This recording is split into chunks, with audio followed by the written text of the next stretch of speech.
Hello there, and as usual, I'm Aaron from Let's Day Gamers, and welcome. So today we're talking about building a super functional ship that is going to help you survive against real players on a multiplayer server. And in an example, I've got SOP ship from the workshop, ironically named the Salty Fish. Now the first thing I want you to take into consideration when it comes to building your craft is profile.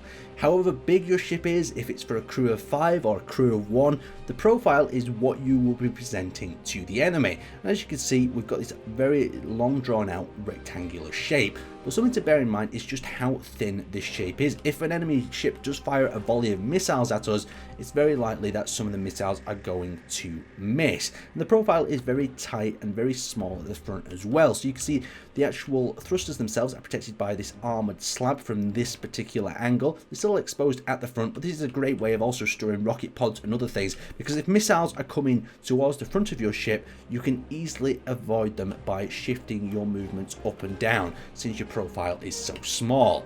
Now, talking about profile, it goes hand in hand with armor and how you lay out your armored blocks. Now, there's two ways of doing this. You can build spaced armor, so you have an empty block in the middle, and that just basically makes your ship a lot thicker in dimensions.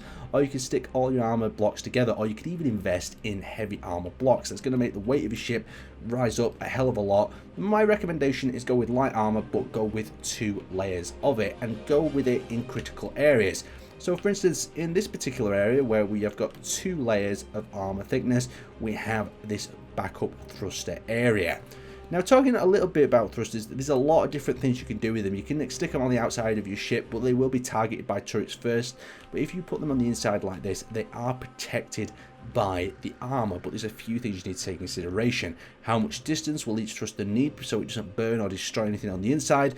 And then number 2, this is going to take up a hell of a lot of space. This is a whole area that just can't be used of inside storage because you've got the thrusters inside here, but it does make it look very stealthy on the outside, and it means there's less vulnerable areas to target. Now, talking about targeting, let's have a look at the weapons that this ship is equipped with. Now, rocket turrets are really great. They cause a lot of damage, but Gatling turrets are extremely useful as well. I've seen many ships where people simply neglect the Gatling turrets, and they soon become swarmed by smaller fighters or smaller vehicles that are able to get closer out of the arcs of the missile turret and start causing damage around the ship. So the Gatling turrets are a great way of fending off fighters as well as incoming missiles if a large volley is launched at you. But you do need the firepower of the missiles as well against them larger ships, so that's something to take into consideration. Now, away from the battle, on a survival server, what will you find yourself doing the most? And if you think it's mining, that's exactly it. And you're not going to be mining in your large ship, so you're going to need some way of storing your ships. Now, I don't recommend having outside storage points on your ship because it's, once again, another very vulnerability. You spend 20-30 minutes building a little ship and it gets blown off the side by a large missile. That's not a waste of time. But I do recommend having connectors on the outside of your larger ship, so it saves you time having to enter the hangar every time to unload your supplies. So you can literally mine a little asteroid up above, up there, come back, dock on the outside port, offload, and back you go instead of navigating the hangar. But as you can see here, SOP has built us a very lovely little hangar with various different areas for different ships, and it just allows us to do whatever we want really with it and have different scales and different sizes of small ships, as well as an area where we can observe and work out what's actually in our hangars. We've got the catwalk above as well, so we don't actually have to get in the way of ships docking. Just a very well thought out area.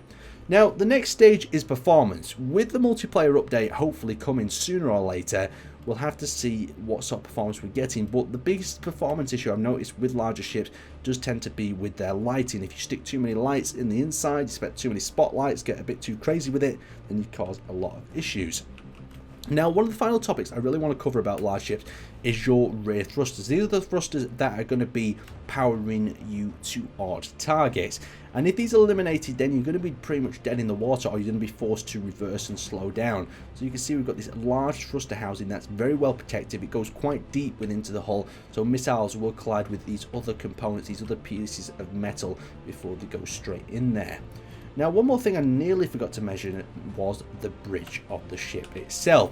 Now, I see tons and tons of players build a bridge like this where it's very exposed, it's on the outside of the ship, and if you want to survive in a battle, it's not the place. A good player will basically see this on top of the ship and they will blow it to smithereens, and then in the worst case scenario, they can mop up your turret and they can have your whole ship with relatively no damage. So simply don't do it, and if you are going to do it, have it as an observation deck, and then in the decks below have yourself a med bay so you can get back into the fight very quickly.